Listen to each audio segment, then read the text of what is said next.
C'est chronique du jour. C'est pas tous les vendredis hein. En tout cas aujourd'hui c'est l'affaire de Pa Assane Seck ah dafay moom day mu ngi noonu rek. dafay kay. Cheikh Ahmed Tidiane.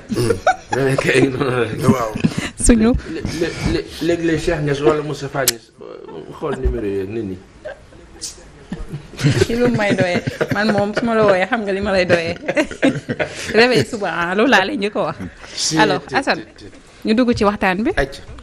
alors li gën a fës d'abord tey sur l'actualité politique wala semaine bi sax laay wax bokk na ci retrait wu candidature bu Cheikh Tidiane Dièye ak Habib Sy. Pa Assane on en a discuté fii il y a une semaine su ma juumul ci posture bi nga xamante ne Cheikh Tidiane Dièye jël na ko ci campagne bi d'abord à 3 jours de la présidentielle mu décidé retirer sa candidature ban lecture ngay njëkk am d'abord ci acte bi nga xamante ni ak timing bi. Alors moi je l'avais dit ici que c'était gênant. Humblement que kilifa yu am xam-xam noonu commettre yenn erreurs yi je ne pense pas parce que ay borom xam-xam lañu. xam nañ li yoon ak li ñu war a def ak li ñu warut a def. Après on se dira acte politique la ñu posé maanaam stratégiquement au cas où notre candidat ne serait pas nangam on se positionne. Mais dès lors que Diomaye est candidat écartez-vous moo gën a simple. Parce que ça nous coûte cher. Après en termes de gis-gis boo dee apprécier da nga naan bon ces gens-là nous disent qu'ils veulent changer la donne. Je parle pas de Diomaye je parle de Cheikh Tidiane et Habib Sy. Mais am na lenn loo xam ne baa ko tegee rek daa nuru dara. Après ça pose problème ça gêne ci principe Cheikh Tidiane Dièye bu nu ko dégloo dañuy dégg ka am gis-gis. Mais ci fànn woowu xaw naa ci am gêne je me suis dit mais quel était l'objectif et à quoi bon dire à 3 jours de la fin de la campagne oui dañuy dem soutenir diw dañuy désister non moo tax conseil constitutionnel ne leen le 29 vous venez on va en parler te loolu day am incidence xaw ma nag lan la conseil bi teg on ne peut pas aujourd'hui boo jëlee le nombre d'exemplaires de bulletins etc le nombre de bureaux de vote pour Cheikh Tidiane Dièye pour Habib Sy saa yi ala xaalis ba bëri. Je pense qu'au moins 16 millions de bulletins seront imprimés pour ñoom ñaar. Voire même plus donc non da nga koy defal à Cheikh Tidiane 16 millions yi defal ko kee donc finalement après tu te dis. Le bulletin à entre 20 et 25 francs. Oui après nga posé wu la question qu'est-ce qu'ils voulaient faire parce qu'aujourd'hui ils ont un candidat puus mu tàkk puusul mu tàkk la en tout cas li ñu feeñ. Yàlla defal na leen loolu baa si jàppee mu dem baa si jàppul mu dem moo tax benn riir bi sax benn riir bi ñëw dégg sax léeg-léeg tu te dis les dés sont déjà jetés que tout est plié sauf que élection la fi ne nii l'évidence est que normalement dimanche voilà Diomaye est président ça c'est l'évidence et mooy li affiché en tout cas ci tendance maintenant la réalité c'est le jour J maa ngi romb sànq léegi nii ay mini bus ou bus ma gis ay nit ñuy préparer pour dem ka fi toog ba àjjuma ji ça peut être compliqué boo xefee bala ngaa egg wala ca diggante ba ça peut être compliqué léegi liste électorale on a vu te ndeysaan lu opposition bi waroon xeex la parce que ñaari weer boo ko dindee ci inscription électorale liste électorale nga def ca benn fa nga waroon defee ñett ñaari weer yooyu ñaata nit la. mu Sénégal ñun dañu mën a oyofal daal gars yi dañu bàyyi li ñuy def non dama am rendez-vous damay bàyyi ka fa dem jëli carte bi la carte est aujourd'hui capitale si on veut un changement imminent et décisif dans ce pays par rapport à ce qu'on a vécu saa pour ma tontu la foofu dañoo juum après nag moment bi dans l'euphorie personne n'a envie de les critiquer mais li ñu def rafetul.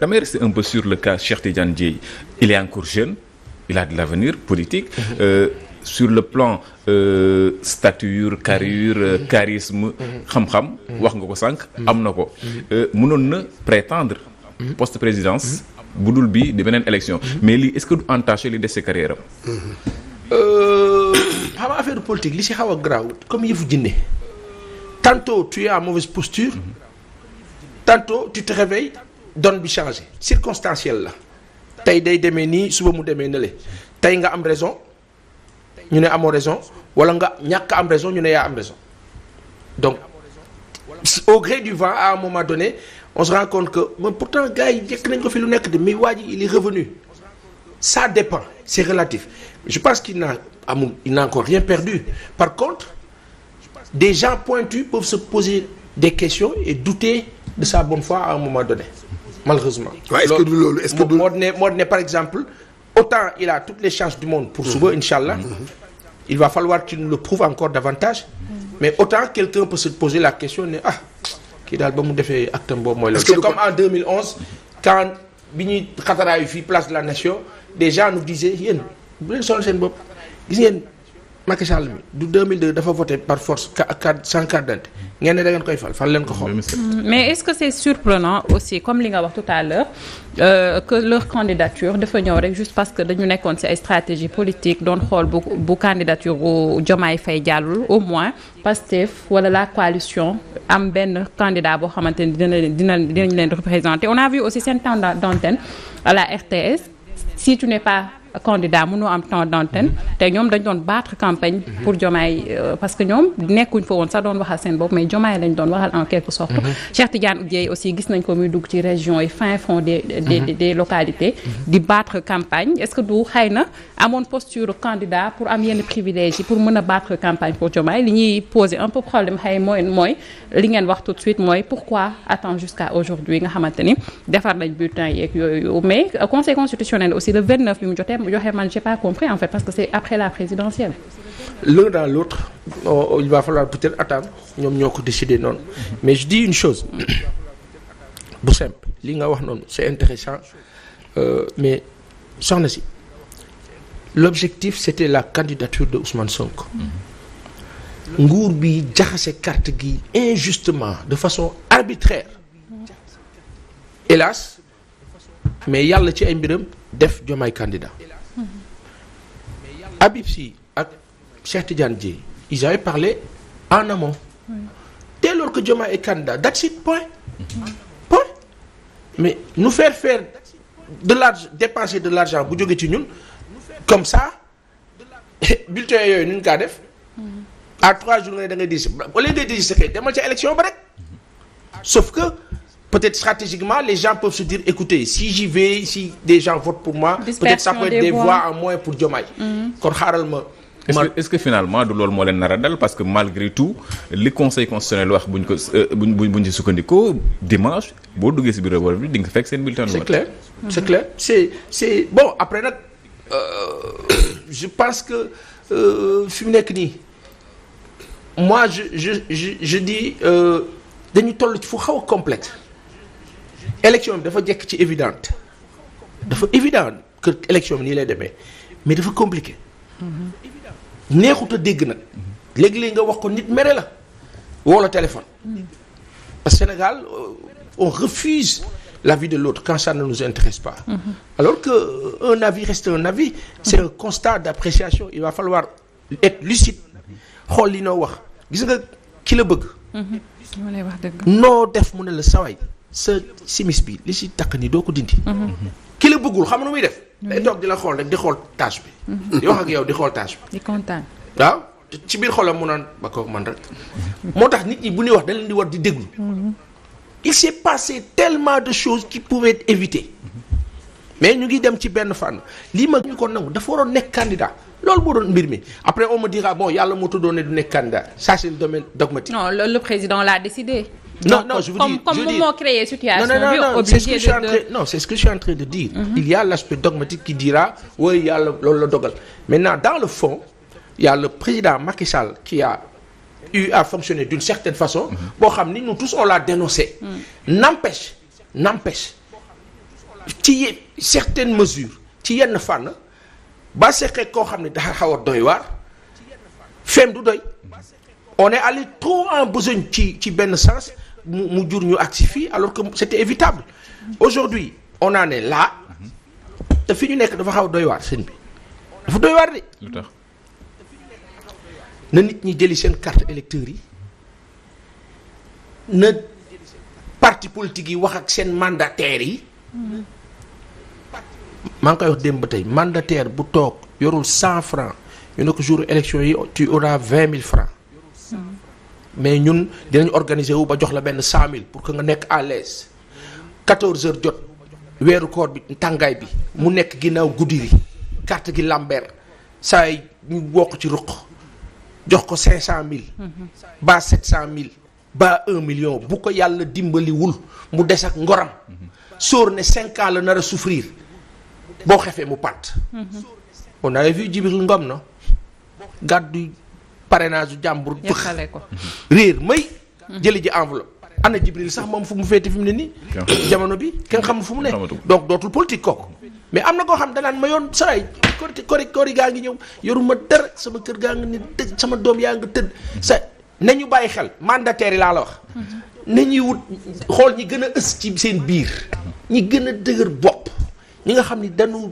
ne jàjj rek lu jafe la nag mais yàlla aussi mu ngi fi gëmul nelawul amaana yàlla mën na dimbali et c'est foofu laa doon wax ñu wut ay ayib admirablement efficace macha allah kilifa boobu nu ngi kaa nuyu yooyu dafa baax am endurance léeg-léeg nga dénk nit ne ko xoolal mooy ñooñu nga xam ne da ngay ñëw taxaw ne ko bon bu kenn dugg bu doon jigéen ku mën a sëy lay président bi sax bu ñëw du dugg waaw yooyu dafa baax barewul nag imaginel sawaay Cheikh Ahmed Tidiane ku mësut a téye 1 million bisu élection 14 heures mu taxaw waaw kii di yuuxu gars yi xool ko rek mais sama rak kii wuy ma wul kii mu kii boy wuy ma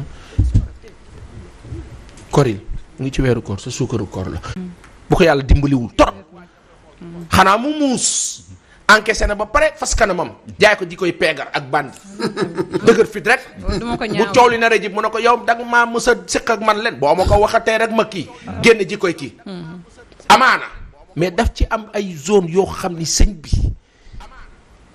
parce que dafa am élection yu fi jaar Cheikh Ahmed Tidiane dund nañ ko lu bëri xew na ci bureau de vote yi lu bëree bëri loo xam da ngay toog sax nan mais lii mën naa ne nga toog xool bureau xam ni lii la ñu ñëw ne la du loolu lii la yow nga ne waa mais ñii ñëpp ñu ngi woon ñii moom ñii waa gars yi ne mu ngi noonu ñenn ñi naan la non PV yi dañ ko changé fële te kenn du nangu ne moom la moo tax il faut énormément de vigilance ñun Sénégal dañoo mën a sàggane bu nuy wax di nu alerter dañ naan dañ leen di créer problème wala dañuy fi indi erreur wala musiba alors que c'est maintenant kii parce que saa waay fukki at ak ñaar yi li ñu fi daj nit ñi sonnuñ ci dóor yi xale yi sonnuñ ci dóor yi ak ñi dee ci géej gi mais ça on a souffert il faut le changement. mais pas Assane am na loo xamul bëgg naa ñu taxaw si da nga répété ñaari yoon que ni élection yi évidence la. mais est-ce que gëm ni évidence la en parlant de Bassirou Diomaye Faye du doon loo xamante ni danger la boo xoolee posture aussi yeneen candidats yi Amadou Ba Khalifa Sall ak Déthié Fall par exemple. moi j'ai dit évidence maanaam li ci li feeñ bokk. li évident moo di ne écoute au vu de cette campagne électorale là battue en record Diomaye est au premier mooy li feeñ maintenant je t'ai dit dans la réalité le jour J jàpp naa ne liggéeyu Pastef qui sont super méritants depuis le début à maintenant seen liggéey foofu la war a gën a tare parce que élection bi tu as 26 ou 27% à Dakar de vote écoute forcément tu es au second tour bu fekkee gagné nga plus peut-être tu peux gagner au premier tour et ça waay le jour J est important maintenant mbedd mi nag moom coow li moom foo tourner Diomaye lañ laa wax li ci ëpp terewul nag nu waxaat ko fii yeneen candidats yi dañoo bëri possibilité mooy lan fi nga foorul nga bëgg dem xool fi nga foori am na ñoo xam ne dañuy campagne publique am koo xam ne xam na ne mënu campagne publique mu campagne def marketing direct porte à porte def maillage kooku danaan lu ma yàlla jox ma jël le jour J nag on ne sait jamais beneen bi moo di ne la communication saa yu ñu ko waxee ñu ne ñu c'est pas important dama koy dégg fan yi genre que c'est pas important en parlant de Diomaye les gens nous disent non c'est pas important ce qui est important c'est le projet oui mais le projet doo ko jox pas Assane mi par contre Diomaye n'est pas Assane Diomaye peut gérer le projet parce que dund na ko ak Ousmane mais au-delà pour autant Mon appréciation n'est pas l'appréciation de peut-être potentiellement quelqu'un qui est hyper regardant, qui dit je vais voir ce que ça donne. moo tax tey bu fekkoon damay jox xalaat humblement sans prétention bu ma ko may wala bu fekkee mën na ma ko sànni nii dama naan Bassirou Diomaye bu muy waxati nii na ñuy bind discours da nga koy bind la spontanéité certes d'accord mais quand je dis Ousmane n'est pas Diomaye, Diomaye n'est pas Ousmane, c'est parce que c'est deux personnes différentes, deux personnalités différentes, et que Ousmane a l'aura et a la rhétorique, on va dire, plus facile parce que tàmm na ko maintenant. Ousmane en 2011 n'était pas aussi arrogant. En 2011, il était calme. En 2014-2016, Ousmane a gagné en aura et donc plus en rhétorique, en verbe. Donc loolu day kon mu ngi door a nekk ci posture taxaw war a haranguer foule. Il a la baraka d'avoir un Ousmane Sonko qui a cette aura-là. Li Serigne Mansour Cissé di wax naan Ousmane Sonko modem la bu la connecté nga am réseau. C'est ce qui s'est passé. Maintenant, cela n'empêche, Diomaye peut venir être un chef d'État au Sénégal, être meilleur que ñi fi jot a jaar. Yàlla rek xam su gënee ci bopp réew mi yàlla na ko yàlla fal bu keneen gënee yàlla na yàlla fal ko. waaye yàlla na yàlla falal nu ki gën ci bopp réew mi gën ci Sénégalais yi pour ne pas être dans l'euphorie parce qu'à un moment donné quelqu'un m'a interpellé hier mais toi ces temps-ci tu as changé. ba léegi yow da nga changé. waaw ci naka. ma ne ko oui ci naka la question c'est ça ma ne ko non parce que avant tu défendais Sonko mais maintenant da ngay xarab Diomaye je dis subhanallah. musuma xarab Diomaye kilifa bi waxal ma lu ma def. xanaa am naa droit apprécier wala boog ma bar rajo beeg télé bi nag kon dem toog noppi toog seetaan comme ñëpp waaye boobaa damay bàyyi sama liggéey xanaa dinaa liggéey xanaa dinaa ñaq wala. waaw léegi ba nu toogee ni ñu toogee wax ci président Macky Sall wax ci Amadou wax ci kenn noonu la ñuy waxee si Diomaye man xamuma ko waaye gis naa lenn loo xam ne neex na ma si moom te lu important la ci.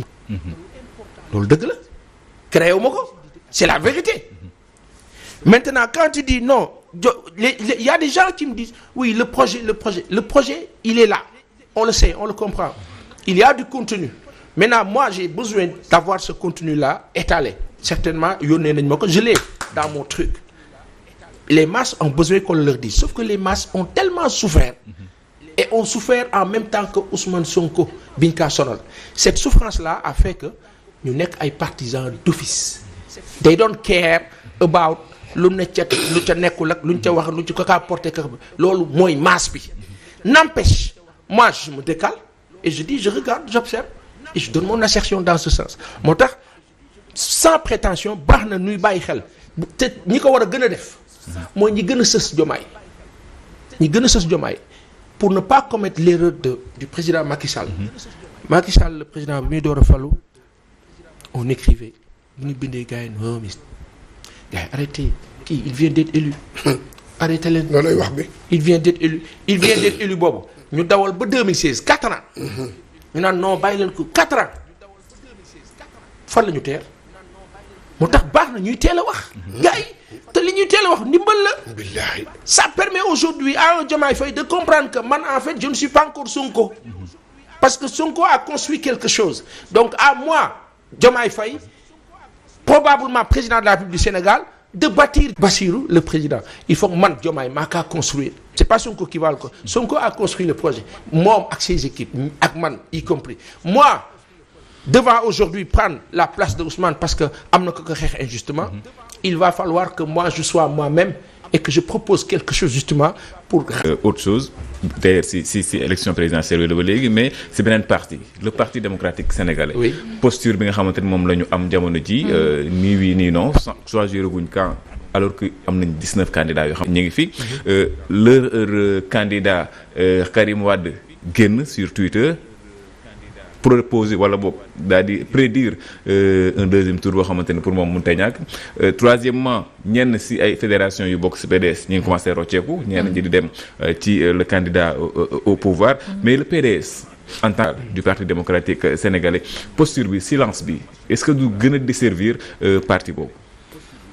alors c'est un parti on va dire nañu ma baal góor gi dañu am benn choc peut-être on va dire et malheureusement ma waxaat ko fii dañoo juum ce que le Pastef a fait c'est ce qu'il devait faire ok parce que Pastef da doon wax A ba Z Sonko mais n'empêche ñu wut ay portes de sortie et ce qu'ils ont fait et c'est ingénieux PDS ils auraient dû le faire sauf que PDS fonctionne en termes de patriarcat fonctionne en termes de patriarcat de paternité Ablaye Wade la suñu bokk yu baax yooyu après les gens fonctionnent en termes de si c'est pas Karim Wade fils c'est Wade père c'est Wade fils loolu ba à un moment donné da leen di sonal moi j'avoue que toog naa ma ne est-ce que Karim bëggoon na ñëw réellement est-ce que depuis 2017 2018 on dit Karim mu ngi ñëw Karim day ñëw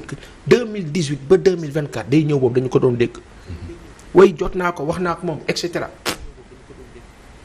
et on n'a pas de feedback de Karim un message au-delà d'écrit la personne même l'entendre à un moment donné benn yoon la fi am nit ñi am xel ñaar alors que Karim Wade injustement ni ñu ko génnee ci dëkk bi tëj ko 3 ans prison mais dafa jekkoon ci waxuma sax mu bokk ci élection yi mais nu ko sentir ci lu ñoo dund période boobu ba maintenant il s'est démarqué il s'est décalé et ça les gens le ressentent il y a que les gens du Parti démocratique sénégalais maa ngi xalaat Nafissatou Diallo ñi ko jege woon comme moom nga xam ne que ñoom dañuy dund cette histoire là de Karim di dund le parti ak ñi ñu ko bokkal mais les masses Karim dafa déconnecté wu ak masse yi bu fekkoon déconnecté wul ak masse yi amaana tey son histoire d'être écarté ci élection yi peut-être nit ñi daan ci gën a moslu ak gën ci mais boo waxee ñun la Karim ma ngay noos da nga koy digg ci mbedd mi et loolu c'est l'erreur du Parti démocratique bi ci des Parti démocratique sénégalais dañoo wàcc ñu ci bëri fëx dem ci président Macky Sall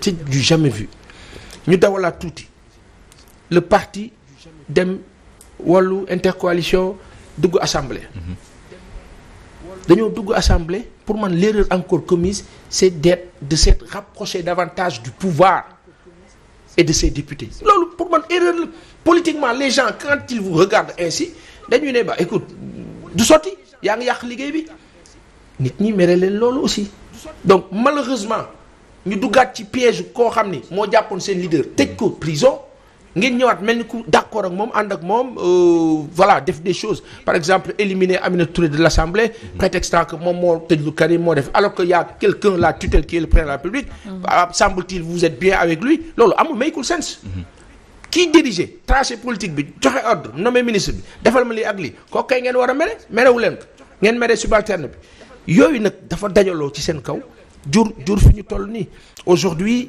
ça fait très mal un parti comme ça bañ a am candidat comme ni ñu ko daan waxee autant pour les autres. et fi mu nekk nii malgré tout le PDS am na lu mu dese en termes de base électorale en termes d'électorat ban position nga jàpp ni moom mooy bi gën pour mën a relever wu par rapport à cette présidentielle là. si je pense li gën a sage mooy bàyyi les acteurs du Parti démocratique sénégalais ka ci nekk la neexu def ko.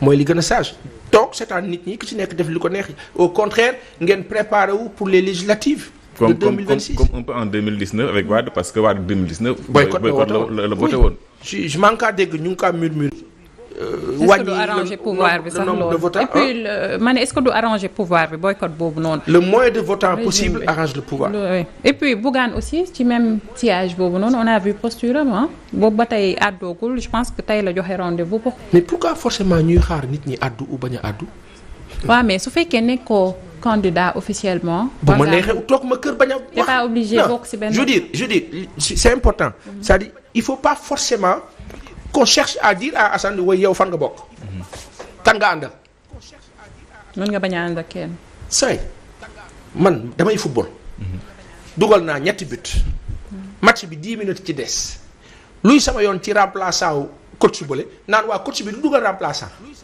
coach bi lu muy xaar maa mëne 3-0 match bi 10 minutes ci des j'y arrive là maa ngi egg ma naan waa coach équipe bi du dugal remplaçant lu ci sama yoon luy sama yoon ci ku adhéré wul ka adhéré aham ka adhéré wul aham mbir maa ngi dox.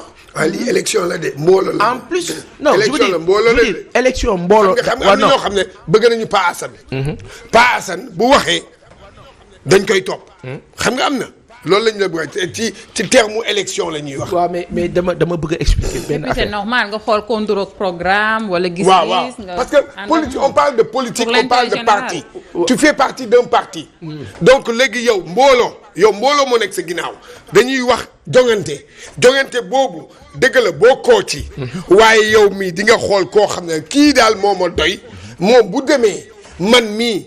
au moins dinaa am loo xam ne ci sama programme dina ko mën a appliquer wala yooyu xam nga loolu la mbooloo bi la du yow kese de terme boobu nag laa bëgg nag maanaam président de parti yi di demee quoi du ñoom bul nekk parce que loolu nekkatul kii. dégg nga nekkatul au singulier c'est au pluriel. waaw mais il faut. jege kat dina la jafe dégg nga.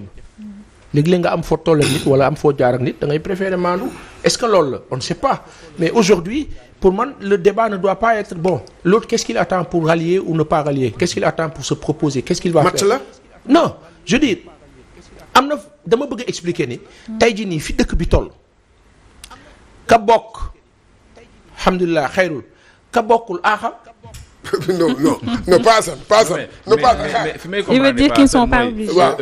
mën na bañ a ànd ak li fi nekk. waaw mu maanu mais mën na bañ a ànd ak aussi li ñuy proposé. mu maanu ñu nekk sa ginnaaw Assane pas Assane. non Assane. mais am na ñu nekk sa ginnaaw am na ñu nekk sa ginnaaw déedéet attends am na ñu nekk sa ginnaaw. bul xool yow mii kese. waaw bon d'accord man xool naa man maa jiite parti RND waaye man de ñii daal man du ma wax.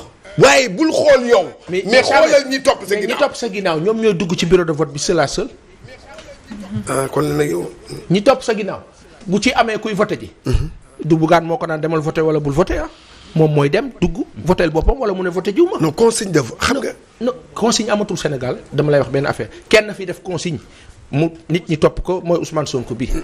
au vu de ce qui s'est passé ce qu'il a enduré. aura bi mu am yàlla may ko barakaam macha allah yàlla na ko jig mu wax gars yi. waaw mais Bougane am na ñetti nit. kële am na doomi nit. kii non nitam yooyu. mais ñoom nag dëgg nag ñoom Bougane mu ne leen dem leen fii. dem fii mais loolu moo am politique. oui en tout cas waa léegi si lui il réagit pas pour man les gens ne doivent pas chercher à. Sénégal moo tollatul foo xam ni dañu naan Salma lu muy xaar wala Salma Sénégal dañu war a jàpp ne Salma lii la décidé. amul problème wante ñun li ñu bëgg a def daanu ko def. waaw ñun dañoo focus. loolu simple na. par exemple Salma elle dit ñun dañoo focus. ñi focus nañ focus. objectivement parce que. loolu la ñu ñoo focus nag. du ñoom ñoo focus de xam nga uy ma. ci mbooloo. am na ñoo xam ne. ñoom fu seen kii bi wax seen leader lu mu wax. ñoom dañ ko am na ñoo xam ne nag comme ni nga waxee. ñoom daal seen yoon ñoom daal kenn leader bi bokkul ñoom daal ñoom ñooy. dem seen bopp voilà loolu laa wax waaye dama ne ak quelque chose. yow da nga ci am ce mot à dire. léegi nag foofu nag yow da nga war a wax. mais tu sais. chacun est libre de décider. si Bougane c'était lu ci nit mën. en tout cas mi ngi noonu daal dëgg ci politique. man politique moom dëgg. c'est fii dëkk bi faut que ñuy apprendre à ce que les gens aient leur avis libre xam nga. Sonko li ñu ko jiiñ amoon. est-ce que dañu kaa sant. non. c'est délibéré. c'est-à-dire que man maa toog xalaat xool ni lii amut demeewut nii ak vérifier enquête laajte ba mu leer ma door a jël position. Cette même position nous permet d'être si libre et si professionnel de donner nos avis ça et là selon ni ñu ko sentiree. Si quelqu'un dit man maay Bougane demuma bougé ma sama yoon newu ci je me tais. mais il a le droit. for himself. Ils sont pas obligés de dire maay Bougane mooy man. par exemple tey jii nii boo ma nee parce que dans le projet. je puis comprendre ci projet bi oui le projet Diomaye mooy Sonko mooy Diomaye ça veut dire que n'importe qui aurait pu être Sonko. sauf que n'importe qui n'est pas Sonko. en tout cas ñoom dañu ne Diomaye mooy Sonko moom. Assane. di la jaay non gis nga wax dañu kaa dégg. dama ne dans le fond. et stratégiquement politiquement Diomaye mooy Sonko mooy Diomaye. c'est politique point. mais est-ce que du projet bi mooy Sonko kon. léegi képp ku ñëw incarner projet bi rek donc yow tu seras Sonko. certainement c'est possible. donc Bassirou Sonko. waaw non déggoo li ma la wax dans le fond déggoo ma ne la dans le fond. léegi nit mën nañ ko dénk projet bi. mu ñëw dugg ci projet bi nekk Sonko. waaw bu ñu ko dénkee projet bi mu xëy suba nekkul Sonko nag nu projet bay demee. projet bi est-ce que n'importe qui. moo tax gis nga léeg-léeg wax dañu kaa dégg. wax dañu kaa dégg tey Sénégal moo tax ñuy waxuñu pour Diomaye waxuñu pour Sonko. Sénégal suba les jeunes veulent une nouvelle génération d'acteurs politiques. Oui. Cette nouvelle génération d'acteurs politiques faw nag ñu teg leen une pression positive. qui puisse leur permettre parce que Sénégal la ñu nekk. Oui. J'ai vu des images. Ousmane Sonko sooy yow yàlla na la yàlla fay. kooku li muy wax dëgg la ci moom. Oui. fa ko Ousmane toll la. même nit bi ñëwaat na ma mais da nga changé. xaw ma na dégg nga ma. Oui. alors que les gens doivent aujourd'hui ne Sénégal dafa toll foo xam ni faw nu lucide di dégloo xel bañ di dégloo xol. parce que fi ñu jëm suba dafa nekk loo xam ni ci politique dafa yàgg am. Thomas Sankara dafa dund ak Blaise Compaoré. Rapidement. Amadou Ahid Diop ca Cameroun dafa dund ak Paul Biya. xaw ma ndax dégg ngeen ma. bu baax. keneen noonu réew Sénégal lañu nekk. on fait de la politique on veut construire ce pays-là. Le projet d'accord quelqu'un le porte les uns et les autres le portent mais que les gens acceptent ñuy alerter dans un sens ou l'autre pour suba. ëllëg dafay ñëw. important alors Pa Assane amoon na solo lool liggéey bi am na solo lool. Semaine prochaine incha allah bu ñu ñëwaat ci plateau bi peut-être qu'on aura un président. yàlla na yàlla fal ki gën Sénégal ci nouvelle ère. yàlla na yàlla fal ki gën ci bopp réew mi. gën ci Sénégalais. semaine prochaine. waaw dimanche l'élection bi. kon jàpp nga ne premier tour mën na am. pourquoi pas. non li déggoo man la li évident mooy normalement si tout se passe bien. si tout le monde a sa carte d'électeur si tout le monde s'y met pas bi nit ñi wone ci campagne bi. ñu wone que le jour J. écoute en principe laa wax l'évidence peut se concrétiser. Il peut se passer aussi des choses qui feront que